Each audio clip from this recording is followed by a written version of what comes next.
Hello tout le monde! Ça fonctionne? Ouais, ça a l'air. Hello tout le monde, c'est Agathe de la Pensée Colorée, boosteuse d'action et d'accomplissement. J'aide les femmes et quelques hommes à trouver leur place en identifiant leur mission de vie et à se sentir libre de se créer une vie qui est la leur, sans complexe ni culpabilité. Alors ce matin, j'avais envie de vous parler du syndrome de l'imposteur, le fameux syndrome de l'imposteur que vous avez peut-être déjà ressenti, déjà vécu si vous me suivez et que vous ne vous sentez pas totalement à votre place dans votre vie, notamment dans votre vie professionnelle. Donc pourquoi j'avais envie de vous parler du syndrome de l'imposteur? C'est un sujet bien sûr qui me parle beaucoup parce que beaucoup de mes clientes me parlent au moment où elles viennent à moi et bien justement de ce sentiment d'être une imposture et puis d'être très très mal à l'aise du coup dans leur travail.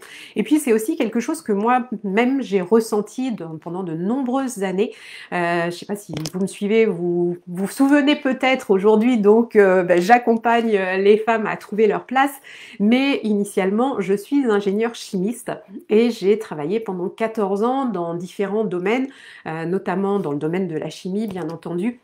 Et puis, j'ai pas mal changé de secteur d'activité, de métier. J'ai même été chasseuse de tête à l'international. J'ai travaillé dans le traitement des eaux industrielles. J'ai travaillé dans l'oil and gas. Enfin, j'ai beaucoup changé parce que justement, à chaque fois que j'exerçais un métier dans un secteur d'activité, j'avais ce syndrome de l'imposteur. Je ne me sentais pas du tout à ma place. Et pourtant, le bilan en fait qui était intéressant à faire, parce qu'on nous dit souvent le syndrome de l'imposteur, ce qui est important c'est de reconnecter à nos compétences, à nos valeurs, à nos savoir-faire et puis de prendre conscience que eh bien on a finalement tout ce qu'il faut pour exercer par exemple le métier que l'on fait.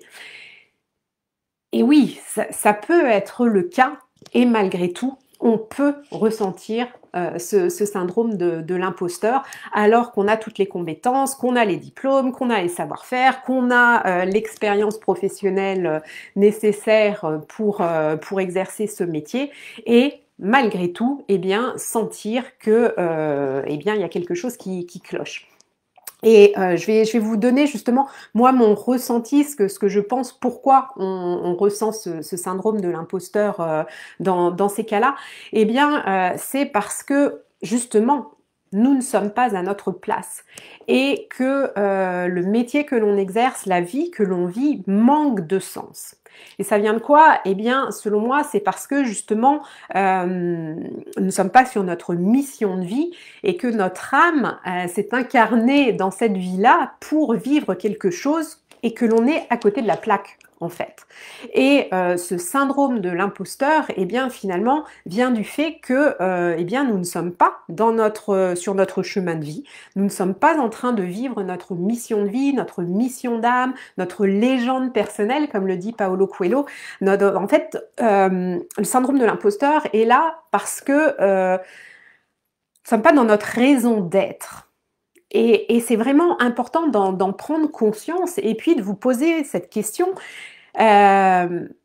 Ok, là j'ai ce sentiment d'être une imposture, je ne me sens pas à ma place. Est-ce que ma vie aujourd'hui a vraiment du sens?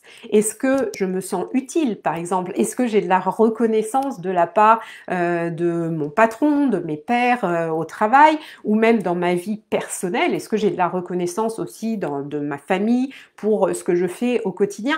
Posez-vous ces questions parce que selon moi, le syndrome de l'imposteur, il est là pour nous signaler, pour nous signifier que nous ne sommes pas à notre place et qu'il va être important justement de se poser les bonnes questions pour eh bien, identifier ce qui va nous permettre de redonner du sens à notre vie et puis d'être vraiment à notre place et de prendre notre place et de vraiment vivre la vie que notre âme est venue vivre sur cette terre dans cette incarnation-là.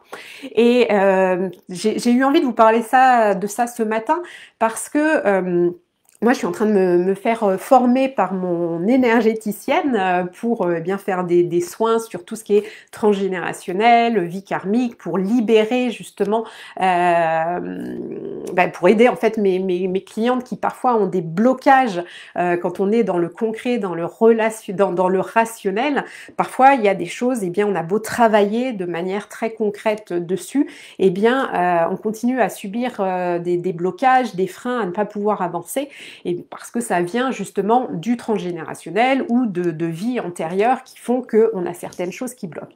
Et du coup, je suis en train de me faire former pour avancer là-dessus. Et je fais justement un soin tout à l'heure à mon frère. Et c'est la première fois du coup que je vais faire ce soin en étant toute seule sans être accompagnée par ma formatrice. Et je me rendais compte tout à l'heure que j'avais un petit peu de, comment dire, de stress, une certaine peur. Et je me suis dit, c'est intéressant parce que c'est quelque chose de très très différent de ce que j'ai vécu pendant 14 ans dans ma vie antérieure, dans mon ancienne vie professionnelle justement, où j'avais vraiment ce syndrome de l'imposteur, où j'avais toutes les compétences mais que je me sentais pas à ma place et que j'avais l'impression de jouer un rôle qui n'était pas le mien. Et que ce matin, finalement, c'était pas du tout ce même sentiment d'imposture que je ressentais, mais que c'était plus une petite appréhension parce que je me lance dans quelque chose de nouveau, et puis en plus c'est mon frère, donc ça me tient à cœur aussi que ça fonctionne bien, et c'est important aussi de vous poser cette question. Est-ce que c'est le syndrome de l'imposteur que je ressens? Parfois, c'est justement cette boule au ventre que l'on peut avoir le dimanche soir à l'idée de reprendre le boulot le lundi. Ou moi, je me rappelle dans un de mes jobs, c'était tous les lundis, tous les matins, pardon. Je me levais, j'étais incapable de petit déjeuner ou quoi que ce soit. Je vomissais le matin avant d'aller bosser. Enfin voilà, là, c'était vraiment, et je me sentais tellement pas à ma place. Et c'était pas une peur en fait de faire quelque chose de nouveau comme je l'ai ce matin, mais c'était vraiment la peur, la boule au ventre à l'idée d'aller bosser et puis de faire quelque chose qui ne me nourrissait pas, qui manquait de sens, dans lequel je me sentais pas du tout utile, dans lequel je ne me sentais pas du tout à ma place. Et ça, vraiment, vraiment, posez-vous cette question. Est-ce que aujourd'hui vous avez le sentiment d'être à votre juste place? Est-ce que votre vie dans sa globalité est vraiment riche de sens sur le plan professionnel, sur le plan personnel? Est-ce que vous sentez à votre place aussi dans votre environnement de manière globale? Vous le savez, moi j'ai déménagé, j'ai quitté Paris, on est dans le sud. Bon, aujourd'hui il fait un temps pourri, il pleut, il fait gris, mais bon, on est en décembre. Mais parce que pour continuer à m'épanouir, pour vraiment me sentir à ma juste place, eh bien j'avais aussi besoin de changer d'environnement, de me rapprocher de la nature, d'être plus proche de la mer, de vivre en fait un autre mode de vie. Donc posez-vous toutes ces questions. Qu'est-ce qu'il y a dans votre vie qui peut clocher et qui peut vous donner ce sentiment, de ressentir le syndrome de l'imposteur? Ça peut aussi être dans votre vie personnelle. Donc posez-vous ces questions et ensuite voyez ce que vous pouvez justement modifier, ce que vous pouvez changer, qu'est-ce que vous pouvez poser comme action pour avancer vers une vie qui va être beaucoup plus épanouissante, dans laquelle vous allez avoir le sentiment d'être à la juste place et puis ce sentiment justement de vous réaliser, de vous accomplir. C'est important aussi de connecter à vos valeurs. Quelles sont vos valeurs? Est-ce qu'elles sont respectées par vous-même déjà, et puis dans votre entourage, dans votre entourage professionnel notamment? Posez-vous toutes ces questions. Et puis vous verrez, vous allez probablement y voir beaucoup plus clair et savoir comment vous allez pouvoir avancer justement pour vous libérer de ce fameux syndrome de l'imposteur. Et puis si vous sentez totalement perdu, n'hésitez pas aussi à prendre rendez-vous avec moi pour une séance clarté. Je vous l'offre, nous passons 45 minutes ensemble en visioconférence ou au téléphone. L'idée c'est que je vous aide justement à faire le point sur votre situation et à mettre de la lumière sur ce à quoi vous aspirez et d'identifier ce qui vous empêche justement d'avancer vers cette vie riche de sens, épanouissante, qui va vous permettre de vous sentir à votre place et de vous accomplir. Pour prendre rendez-vous, c'est très simple, vous allez sur mon site www.penser-coloré.com, vous avez un onglet séance clarté, vous suivez les indications, c'est très simple. Et puis si cette vidéo vous a plu, n'oubliez pas de mettre des petits likes, des petits cœurs, n'hésitez pas à la partager si vous pensez qu'elle peut aider d'autres femmes et puis d'autres hommes qui ont leur part de sensibilité de féminité assumée. Et puis, bah, écoutez, je vous retrouve très prochainement pour un autre live. Prenez soin de vous, je vous envoie plein de belles énergies colorées et je vous dis à très vite. Bye bye!